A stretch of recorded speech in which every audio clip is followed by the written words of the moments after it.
வணக்கம். 9 மணி செய்திகளுக்கு வரவேற்பது நான் நந்தா. தொடர்ந்து 1 நிமிட செய்தி தொகுப்புகளை பார்க்கலாம். முதலமைச்சர் மு க ஸ்டாலினை சென்னை ஆழ்வார்பேட்டையில் உள்ள அவரது இல்லத்தில் டெல்லி முதலமைச்சரும் ஆம் ஆத்மி கட்சியின் ஒருங்கிணைப்பாளருமான அரவிந்த் கெஜ்ரிவால் சந்தித்து பேசினார். பஞ்சாப் மாநில முதலமைச்சர் பகவந்த் சிங் மானும் உடன் வந்தார். அரவிந்த் கெஜ்ரிவால் பகவந்த் சிங் மானை முதலமைச்சர் ஸ்டாலின் பொன்னாடை போர்த்தி வரவேற்றார்.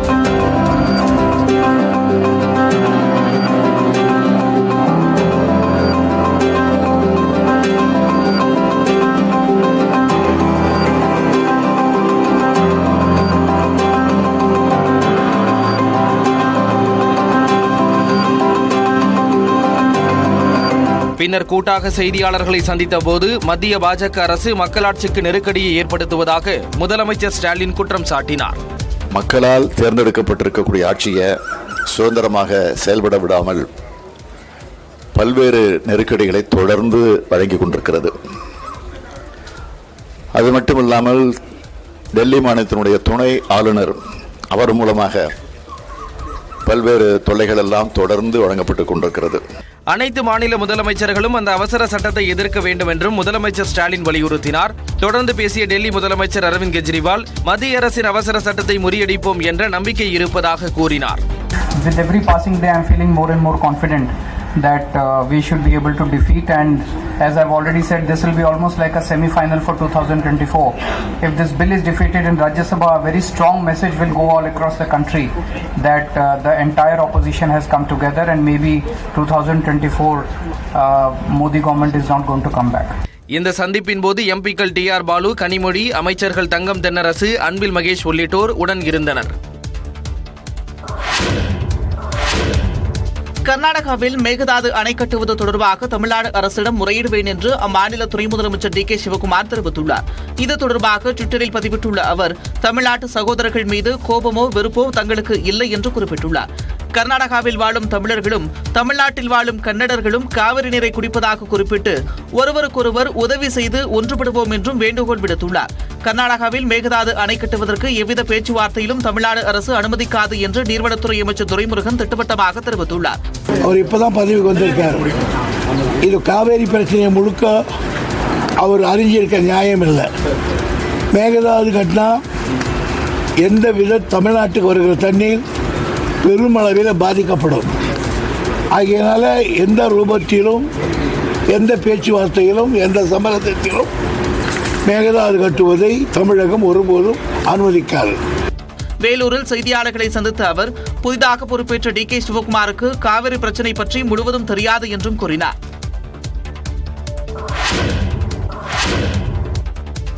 கர்நாடகாவில் ஆட்சி பொறுப்பேற்றவுடன் மேகதாட்டுவில் அணை கட்ட நடவடிக்கை எடுக்கும் அம்மாநில துணை முதலமைச்சர் DK சிவக்குமாருக்கு தமிழக எதிர்க்கட்சித் தலைவர் எடப்பாடி பழனிசாமி கண்டனம் தெரிவித்துள்ளார். காங்கிரசும் திமுகவும் இணைந்து காவிரி படுகை விவசாயிகள் மற்றும் பொதுமக்களை வஞ்சிக்க பார்க்கிறதோ என்று சந்தேகம் எழுவதாக எடப்பாடி பழனிசாமி கூறியுள்ளார். தமிழகம் வறண்ட பாலைவனமாக மாறாமல் தடுக்க அதிமுக அனைத்து போராட்டங்களையும் முன்னெடுக்கும் என்று எடப்பாடி பழனிசாமி தெரிவித்துள்ளார். இந்நிலையில் நியூஸ் 18 தொலைக்காட்சியின் வணக்கம் தமிழ்நாடு நிகழ்ச்சியில் செய்தி ஆசிரியர் கார்த்திகை செல்வனுக்கு தமிழ்நாடு காங்கிரஸ் சட்டமன்ற குழு தலைவர் செல்வ பெருந்தகை அளித்த நேர்காணலில் மேகதாட்டு அணை விவகாரத்தில் கட்சியை விட தமிழர்களின் நலனே பிரதானம் என்று தெரிவித்தார். ஒருவேளை அவங்க அந்த முயற்சி எடுத்தா தமிழ்நாடு காங்கிரஸ் கமிட்டி நம்முடைய எல்லையிலிருந்து மேகதாது அணை கட்டுவதை கண்டிப்பாக நாங்கள் எதிர்ப்போம். இதுல கட்சி கிடையாது. எங்களுடைய மாநிலத்தின் நலன் தான் எங்களுக்கு முக்கியம். தமிழ்நாடு காங்கிரஸ் கமிட்டிக்கு கர்நாடக அரசு மேகதாட்டுவில் அணை கட்டுவது தமிழ்நாட்டில் விவசாயத்தை அழித்து மக்களை கொல்வதற்கு சமம் என அமமுக பொதுச் செயலாளர் டிடிவி தினகரன் தெரிவித்துள்ளார். மேகதாதுல அணை கட்டுவதன் மூலம் கர்நாடக மக்கள் வாழணும் என்கிற பெயர்ல தமிழ்நாட்டு மக்களை கொல்ல நினைக்கிறார்கள். இந்திய கம்யூனிஸ்ட் கட்சியின் மாநில செயலாளர் முத்தரசன், தேமுதிக பொருளாளர் பிரேமலதா விஜயகாந்த் ஆகியோரும் மேகதாட்டு அணை கட்டுமான பேச்சுக்கு எதிர்ப்பு தெரிவித்துள்ளனர். கோவை கருமத்தம்பட்டி அருகே காற்றுடன் பெய்த மழையால் பேனர் சரிந்ததில் 3 தொழிலாளிகள் சம்பவ இடத்திலேயே உயிரிழந்தனர். தெக்கலூர் அருகே அவிநாசி தேசிய நெடுஞ்சாலையொட்டி உள்ள ராமசாமி என்பவரது இடத்தில் ராட்சத விளம்பர பேனர் அமைக்கும் பணி நடந்து வந்தது. இந்த பணியில் சேலத்தைச் சேர்ந்த 7 தொழிலாளர்கள் ஈடுபட்டிருந்த போது பலத்த காற்றுடன் மழை பெய்ததால் சாரம் சரிந்து கீழே விழுந்து விபத்து ஏற்பட்டது. விபத்தில் குமார், குணசேகரன், சேகர் ஆகிய 3 தொழிலாளர்கள் சாரத்தின் அடியில் சிக்கி சம்பவ இடத்திலேயே பரிதாபமாக உயிரிழந்தனர். தகவலின் பேரில் சம்பவ இடத்திற்கு வந்த கருமத்தம்பட்டி கருமத்தம்பட்டி போலீசார் பேனர்களை அகற்றி உயிரிழந்தவர்களின் உடல்களை மீட்டு பிரேத பரிசோதனைக்காக கோவை அரசு மருத்துவமனைக்கு அனுப்பி வைத்தனர். படுகாயங்களுடன் மீட்கப்பட்ட சண்முகசுந்தரம் அருண்குமாருக்கு மருத்துவமனையில் சிகிச்சை அளிக்கப்படுகிறது. அனுமதிக்கப்பட்ட அளவை விட அதிக உயரத்தில் பேனர்கள் அமைக்கப்பட்டதே விபத்துக்கு காரணம் என கூறப்படுகிறது.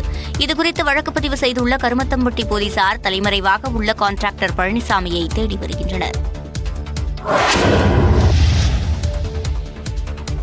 நாம் தமிழர் கட்சி ஒருங்கிணைப்பாளர் சீமான் உட்பட கட்சியினரின் ட்விட்டர் கணக்குகளை முடக்க கோரிக்கை வைக்கவில்லை என சென்னை காவல்துறை விளக்கம் அளித்துள்ளது. நாம் தமிழர் கட்சியின் ஒருங்கிணைப்பாளர் சீமான், அக்கட்சியின் முக்கிய நிர்வாகிகள், மே 17 இயக்கத்தின் திருமுருகன் காந்தி உள்ளிட்டோரின் ட்விட்டர் பக்கங்கள் திடீரென முடக்கப்பட்டன. இந்நிலையில் காரணமே கூறாமல் தனது ட்விட்டர் கணக்கு முடக்கப்பட்டு விட்டதாக நாம் தமிழர் கட்சி ஒருங்கிணைப்பாளர் சீமான் தெரிவித்துள்ளார். நியூஸ் 18 தமிழ்நாடு தொலைக்காட்சிக்கு தொலைபேசி வாயிலாக பேசிய அவர், கருத்து சுதந்திரம் பற்றி வெளிநாடுகளில் பேசும் பிரதமர் மோடி இதற்கு என்ன சொல்ல போகிறார் என்று கேள்வி எழுப்பினார். மல்யுத்த வீராங்கனை நம்ம பெண்களுக்கு ஆதரவா நாங்க அறிக்கை கொடுத்திருந்தோம், அந்த போராட்டத்துக்கு ஆதரவா. அது வந்த ஒரு 10 நிமிஷத்துல முடங்கிட்டாங்க. இன்னும் நாட்டின் ஒரு பிரதமர் அவ்வளவு பேசுறாரு. அப்ப இங்க சொந்த நாட்டுல குரல் கொடுத்தா குறவழியா இருப்பா, எழுதுன கையை வெட்டுவேன்னா அது என்ன ஜனநாயகம் புரியலையே. ட்விட்டரை முடக்குங்க, காரணம் சொல்லுங்க. இதனிடையே நாம் தமிழர் கட்சி மற்றும் மே 17 இயக்க நிர்வாகிகளின் சமூக ஊடக தளங்களை முடக்க வேண்டும் என எவ்வித கோரிக்கையும் ட்விட்டர் நிறுவனத்திற்கு விடுக்கப்படவில்லை என சென்னை பெருநகர காவல்துறை விளக்கமளித்துள்ளது.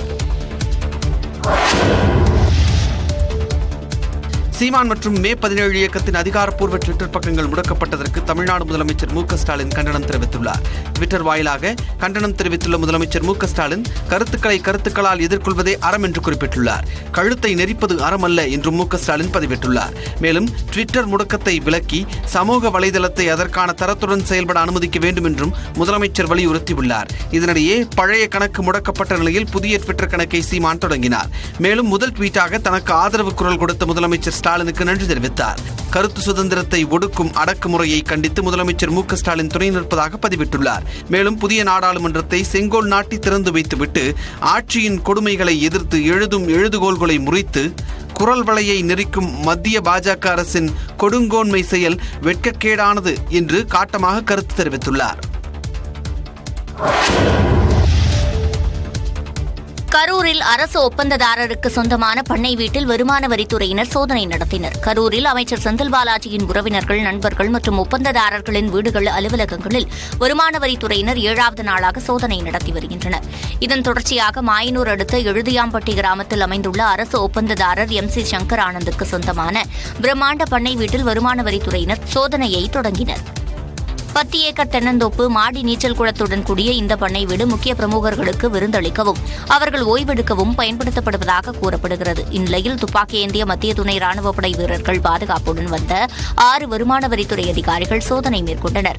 கடந்த சில நாட்களுக்கு முன்பு அரசு ஒப்பந்ததாரருக்கு சொந்தமான சங்கர் ஆனந்த் இன்ஃப்ரா என்ற நிறுவனத்தின் பூட்டை உடைத்து சோதனை மேற்கொண்ட அதிகாரிகள் அந்நிறுவனத்திற்கு சீல் வைத்தது குறிப்பிடத்தக்கது.